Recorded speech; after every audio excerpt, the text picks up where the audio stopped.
She didn't mean to listen. She wasn't supposed to hear her name spoken like that. But the moment it slipped through the half-open study door, soft, careless, familiar Saren Ashvale stopped breathing. The tray in her hands trembled slightly, porcelain cups clinking together as voices carried through the dim corridor. And then his voice. Low, amused, unbothered. Her, Alpha Kaler Virsad. A pause. Then a quiet, dismissive chuckle that didn't belong to the man she thought she knew. She's convenient. That's all. The words didn't hit immediately. They settled, sank in, like something slow and irreversible. Inside the room, another voice laughed under their breath. She thinks it's more than that, doesn't she? A longer pause this time. Saren found herself holding onto it, waiting stupidly for something to correct it, for him to say no, for him to deny it. Instead, I never gave her a reason to think that.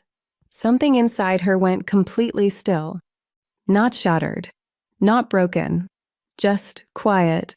The kind of quiet that comes before something changes forever. The tray slipped in her grip, just slightly, but she caught it before it fell. No one inside noticed. No one came to the door. No one knew she had been standing there, hearing every word that stripped meaning from every glance, every moment, every silence she had once held on to. Saren didn't cry. Not here. Not where dignity still mattered. She turned carefully, her steps light, measured, controlled, as if the world hadn't just shifted beneath her feet, and walked back down the corridor without making a sound. By the time she reached her room, her hands were steady again. By the time she closed the door behind her, her expression had smoothed into something unreadable. And by the time the first tear finally fell, her decision had already been made. Saren had arrived at the Vir territory with nothing. No name that mattered. No family that would claim her. No past anyone cared to ask about. Just another Omega who had survived long enough to stumble into the wrong place and hope it didn't kill her. Kaler had spared her. That alone should have been enough. But he hadn't stopped there. He gave her a room in the inner quarters, closer than most outsiders were ever allowed. Work that didn't break her body. Protection when others tested her boundaries just to see how far they could push before the Alpha intervened. And he did intervene. Every time, a look, a word, a presence that made others step back. It had felt intentional, personal, dangerously close to something she didn't have the right to name. Saren had told herself she understood the difference. Kindness was not affection. Protection was not possession. Attention, especially from an Alpha like Kaler, was never something you mistook for more. And yet, he had made it easy to forget. The way his gaze lingered a second too long. The way his voice lowered when he spoke directly to her. The way the air changed when he stepped too close, like her instincts were trying to tell her something her mind refused to accept. She had never reached for it, never crossed a line. But somewhere along the way, she had started to believe she mattered. That was her mistake. Not his words. Not his laughter, but the quiet, fragile hope she had allowed to exist in the space he created. By midnight, the pack had gone still. By 2, the guards had grown careless in their routines. By 3, Saren had packed everything she owned into a small, worn bag. It wasn't much. A change of clothes, a few coins, a folded piece of cloth she had kept from before she even remembered why it mattered. She stood in the center of the room for a long moment, her gaze sweeping over the space that had once felt like something close to safe. Then she moved. No note, no explanation, because leaving didn't require permission, and dignity didn't beg to be understood. The halls were silent as she passed through them, her steps instinctively avoiding the places that creaked, the turns that exposed too much. She knew this place well, too well. No one stopped her. No one noticed. By the time she reached the outer boundary, the sky was just beginning to lighten dark blue, bleeding slowly into gray. The guard at the post barely spared her a glance. Why would he? She was no one important. Just another Omega moving where she was allowed to move. Saren stepped past the boundary line without hesitation. But the moment she did, something shifted. It was subtle, so faint most wouldn't have noticed. But Saren did. The air felt different, sharper, like it recognized her. Her breath caught slightly as a strange warmth spread through her chest, unfamiliar and unsettling, like something waking up after being buried too long. She paused for just a second, her fingers tightening around the strap of her bag. Then she kept walking. She didn't look back. Not at the territory. Not at the life she was leaving behind. And definitely not at the Alpha who had never once asked her to stay. Because this time, she wasn't waiting to be seen. She was choosing to disappear. Saren didn't stop walking until the sun rose fully behind her. By then, the territory lines were long gone, replaced by open forest and unfamiliar silence that pressed in from all sides. The world beyond the pack was colder. Not just in temperature, but in presence. No patrols. No structure. No invisible order that kept danger at a distance. Out here, survival wasn't given. It was taken.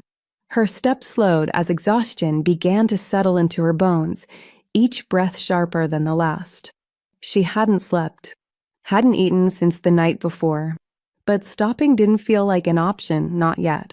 Not when the echo of his voice still lingered. She's convenient. Saren tightened her jaw, pushing the memory down before it could take root again. She wouldn't let it follow her. Not out here. Not where she had nothing left to protect except herself. The forest thickened as she moved deeper, shadows stretching between the trees as if trying to pull her off course. Branches caught against her sleeves. Dry leaves cracked beneath her boots, louder than she liked. Too loud. She forced herself to slow down, to listen. That was the first rule outside territory lines. Noise meant attention. And attention meant danger. A distant rustle to her left made her freeze.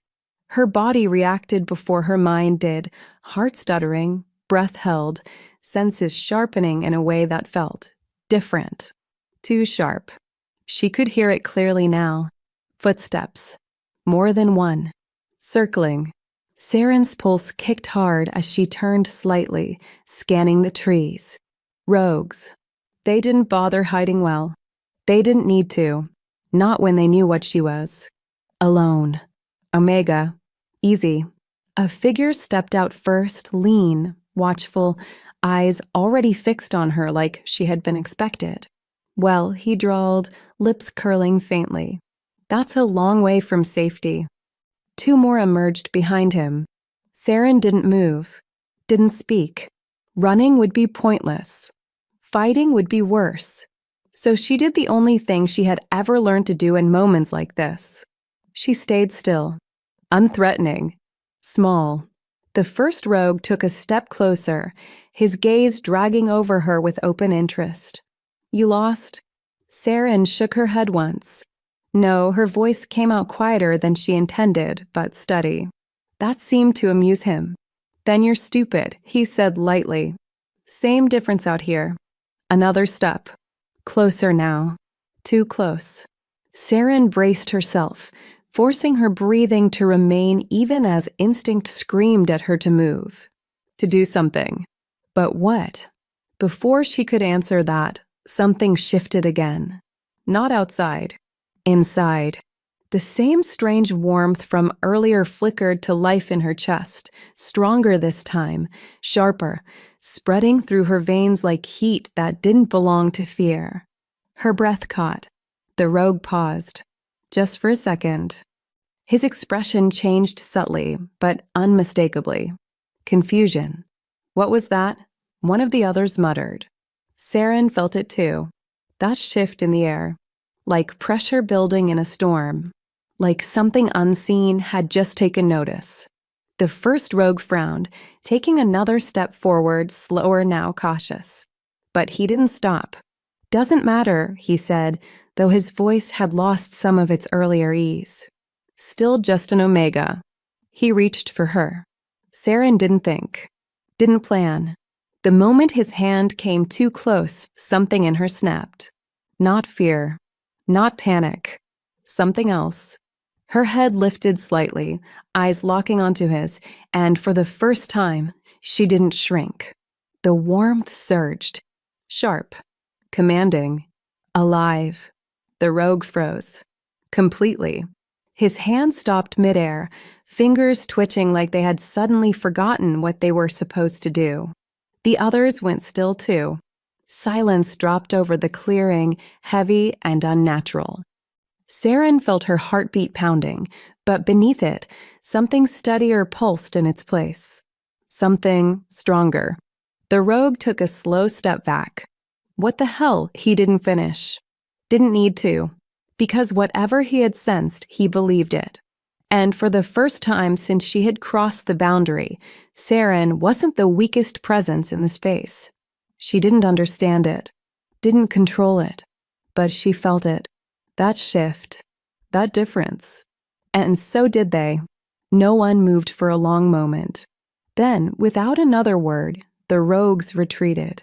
One step at a time, careful, uneasy, like they were leaving something behind they didn't fully understand, but had no intention of challenging. Saren stood there long after they disappeared into the trees, her breath unsteady, her hands trembling slightly at her sides. The warmth faded slowly, but not completely. It lingered, quiet, waiting. Her fingers curled inward as she looked down at them, confusion tightening in her chest. That hadn't been fear, hadn't been luck, and it definitely hadn't been weakness. For the first time, Saren wasn't sure who she was anymore. But one thing was certain. She wasn't the same girl who had walked out of Kaler's territory before dawn. And something told her she would never be that girl again. Saren's hands trembled as she traced the edges of the worn trail that led away from Kaler's estate. Every snapped twig, every whisper of wind reminded her of the laughter she'd overheard. It wasn't just words, it was dismissal, something she had internalized far too long. And she wasn't going to let it happen again. The forest stretched around her like a sanctuary, but also a cage of solitude. She had survived worse than hunger and cold, and yet the sting of betrayal was sharper than any physical wound. For the first time, she allowed herself to plan not just escape, but reclamation. When the moon peeked between the trees, a low growl cut through the night. Saren froze, instinct tightening her chest. A shadow shifted, massive, deliberate. Her pulse spiked. "You shouldn't be out here alone." Kaler's voice, gruff, controlled, layered with the authority that could bend fear itself, sent shivers down her spine. She spun, but there was no anger in his expression, only observation. The alpha king of the pack stood at the edge of the clearing, the faint glow of moonlight catching the broad planes of his shoulders, the sharp lines of his jaw. Saren's hands curled into fists. "I didn't come to be found." "I know," he replied softly. "I didn't come to take you back, yet." Something in the way he measured her, careful but intense, made her realize she had never been entirely invisible to him. The laughter from before, the careless dismissal, was now a crack in the wall between them, but Kaler's presence was a promise of something far more dangerous: recognition. "You think you can just leave?" he murmured, stepping closer, "and nothing changes?" Her breath hitched. Every nerve screamed that the power between them was a slow burn, a tension that could ignite without warning. She wanted to resist, to run, but her legs stayed planted. Because beneath the fear, beneath the frustration, she felt it, the first spark of what could be reclaimed, what could be turned into fire. Kaler stopped inches from her. His gaze drilled into hers, searching, demanding. You left because you thought I laughed at you. But I didn't. I saw you. And now, his lips curved, faint, almost predatory. You've made me want to see how far you'll go before you stop running. Saren's chest tightened. She didn't move, but the forest held its breath with her. And in that moment, she realized something terrifying and intoxicating. Leaving had been her choice, but staying, testing him, might just consume her. Saren didn't move. She wanted to, but the forest floor seemed rooted to her feet. Kaler's presence pressed against the air around her, not touching, yet every step he took seemed to close the distance between her body and her restraint. I thought you'd disappear forever, Kaler said, voice low, threaded with an edge she hadn't heard before. It wasn't anger. It was assessment, judgment, desire.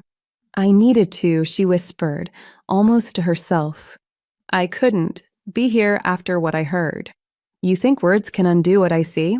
Kaler asked, tilting his head, eyes piercing through the dim moonlight. His alpha presence was undeniable, the kind of power that made the air vibrate subtly, yet demanded quiet obedience. You believe leaving means control, but you're mistaken. Her chest rose and fell rapidly. She could feel the pull of him, that magnetic force she had ignored for so long. And with each heartbeat, she realized she had been running not from him, but from the way she made him feel, and how he made her feel. Kaler's gaze flicked to the moon, then back, sharp and calculating. You're hiding behind what you think is dignity. But I see the truth. I see your strength, Saren. And I see how much you've endured alone. Saren's lips parted, a shiver crawling along her spine.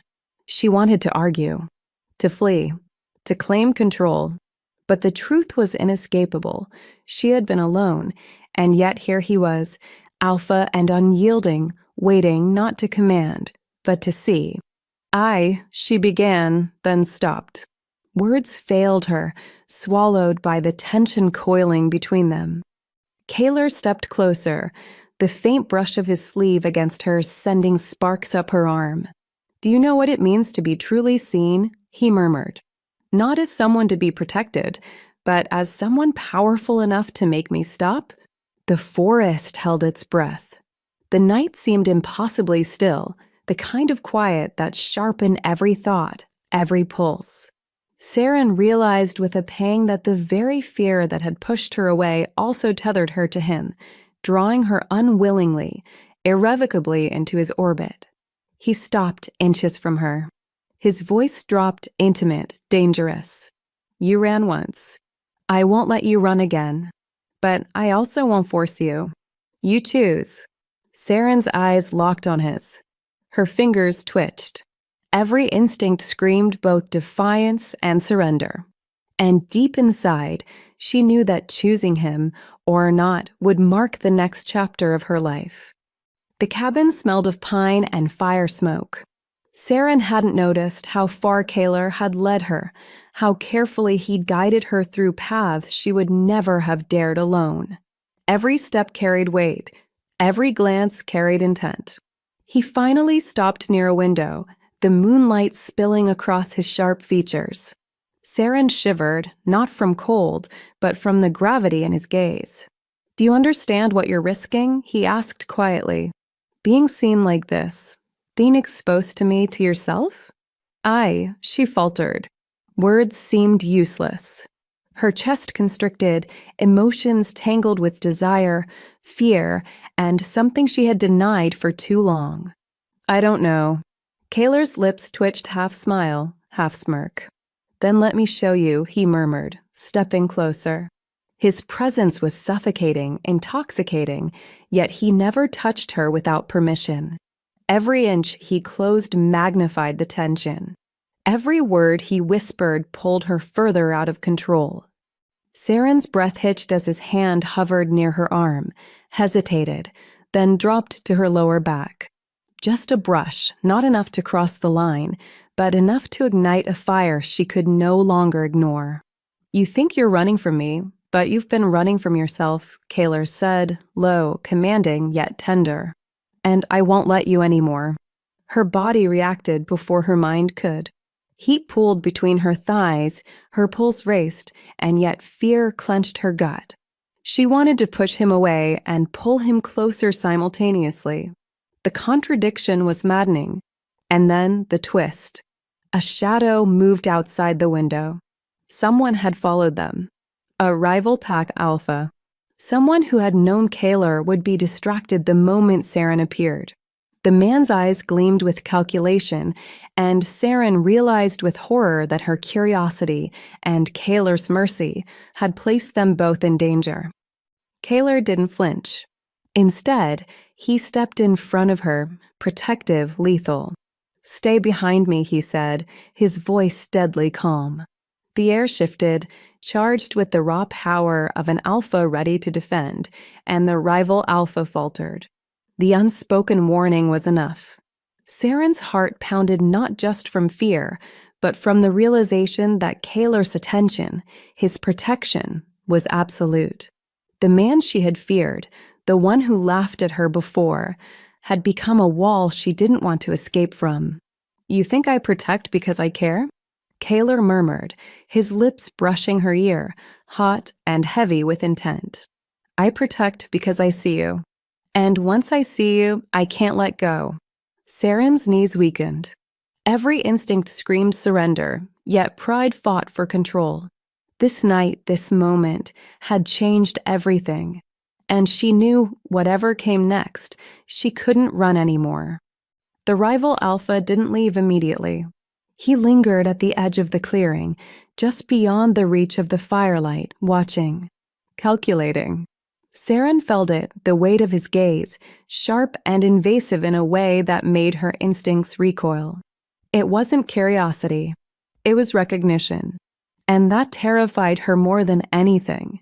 Kaler stepped forward slightly, positioning himself between her and the window without even looking back. The movement was subtle but absolute.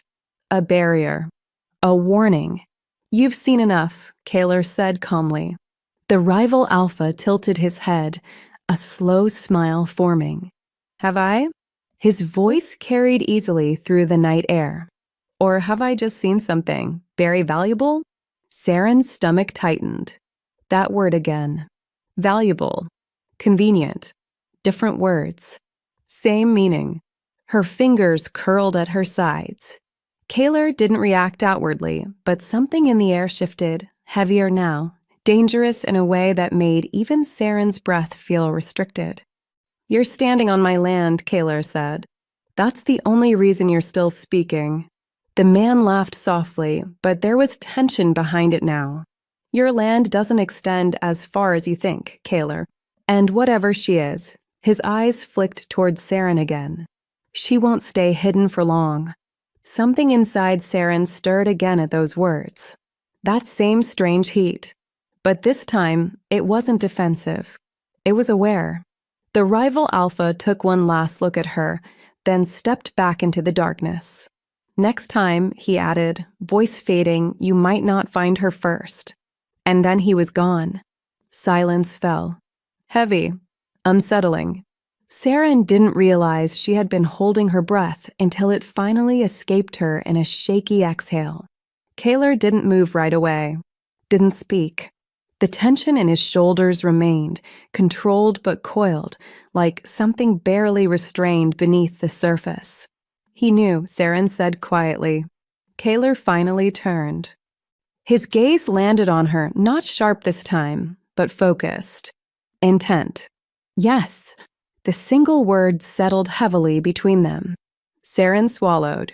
"What does that mean?" A pause. Not hesitation. Consideration. "It means," Kaler said slowly, "that whatever you are isn't something this world will ignore." Saren shook her head faintly. "I'm nothing." The words came automatically. Conditioned. Safe. But Kaler's expression hardened slightly. "Don't say that again." Her breath caught. The tone wasn't harsh. but it wasn't gentle either. It was certain. Kaler stepped closer again, but this time, the tension between them had changed. It wasn't just attraction. It was awareness. "You felt it, didn't you?" he said quietly. "Out there, when they approached you." Saren didn't answer. Didn't need to. He already knew. That wasn't fear, Kaler continued. And it wasn't luck.